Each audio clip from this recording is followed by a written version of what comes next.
Nous allons commencer notre première étude sur l'Évangile selon Matthieu. Pour chaque livre de la Bible, il y a un sujet général. Le sujet général de l'Évangile selon Matthieu, c'est Christ et Jéhovah Dieu incarné pour être le roi sauveur qui est venu établir le royaume des cieux, le règne céleste, en sauvant son peuple du péché, de la rébellion, par sa mort et sa résurrection. Alors la pensée centrale de ce livre est la suivante. Christ, en tant que Jésus, Jéhovah, le Sauveur, et Emmanuel, Dieu avec nous, est le roi, le baptiseur, la lumière, l'enseignant, le guérisseur, celui qui pardonne, l'époux, le berger, l'ami, la sagesse, le repos, le plus grand temple, le vrai David, le Seigneur du sabbat, le plus grand Jonas, le plus grand Salomon, le semeur, la semence, le nourrisseur, le pain, les miettes sous la table, le Christ, le Fils de Dieu vivant, le roc pour l'Église, le bâtisseur de l'Église, le fondateur du royaume, le Moïse actuel, l'Élie aujourd'hui, la tête de l'angle, le Seigneur, celui qui est ressuscité, celui qui a l'autorité et celui qui est toujours présent pour son peuple en résurrection. Voilà la pensée centrale de la Bible, qui est Christ lui-même, qui nous est révélé dans tant d'aspects différents. Combien Christ est riche dans le livre de Matthieu, même plus que dans le livre de Jean. Étant Jésus et Emmanuel, il est tous les 33 éléments pour nous. Nous devons jouir de lui et prendre part à lui. Nous devons l'expérimenter dans tous ses aspects en résurrection. Il est celui qui est toujours présent. Matthieu commence par « Dieu avec nous » et se termine par « Et voici que je suis avec vous tous les jours, jusqu'à la consommation de l'âge. » Comme c'est merveilleux.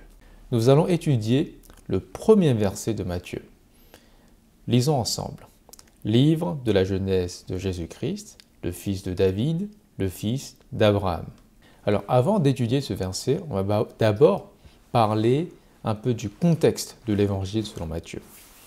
Dans le Nouveau Testament, à son commencement, présente 4 biographies servant à dépeindre les 4 aspects principaux de ce Christ tout inclusif. Il y a l'Évangile selon Matthieu qui nous témoigne que le Seigneur est roi.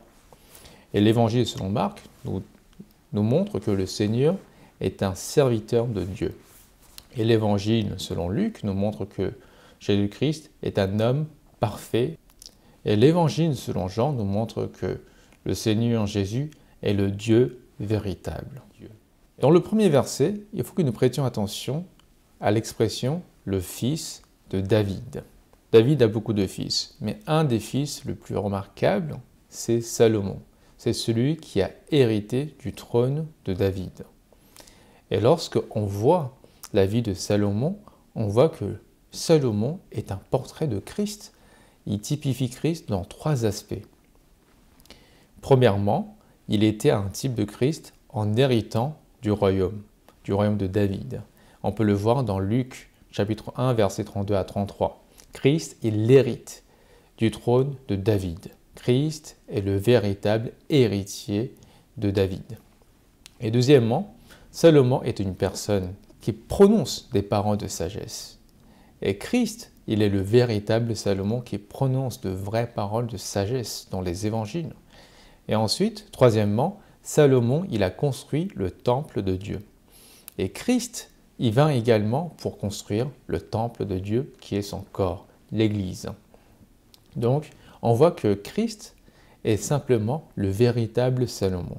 Il est celui qui a hérité du trône de David, il est celui qui prononce les paroles de sagesse, et il est celui qui bâtit l'Église en tant que le temple de Dieu. Même à travers cette simple expression, fils de David, on voit Christ. Maintenant, nous allons nous intéresser à la deuxième expression du premier verset, le fils d'Abraham. Abraham n'a qu'un seul fils légitime, qui est Isaac. Et Isaac, il représente Christ dans 3 aspects.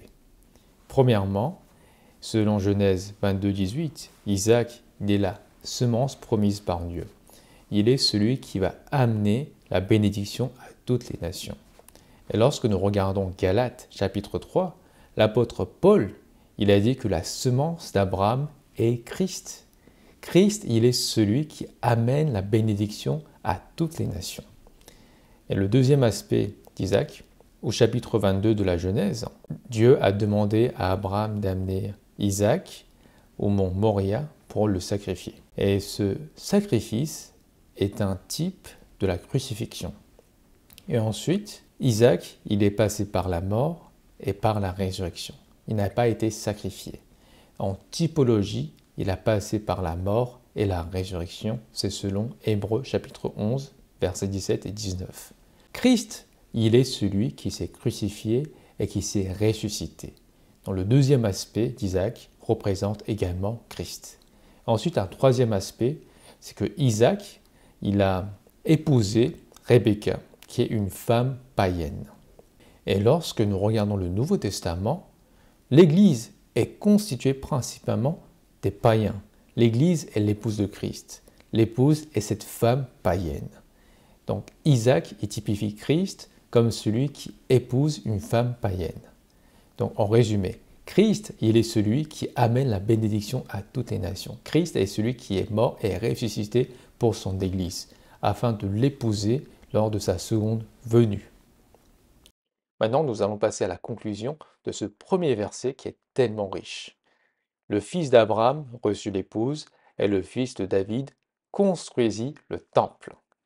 Le Christ, il s'est offert lui-même à la mort et fut ressuscité. Il édifie à présent le temple de Dieu et dans le futur, il recevra l'épouse.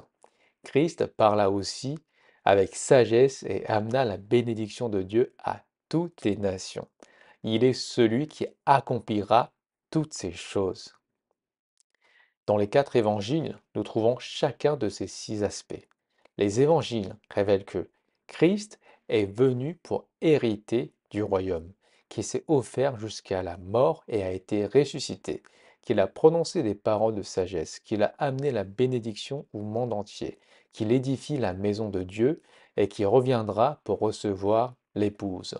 Cela ne fait aucun doute, Christ est le véritable Isaac, le vrai Salomon. Christ est le fils de David et le fils d'Abraham. Comment c'est merveilleux de voir Christ même dans le premier verset de l'Évangile selon Matthieu.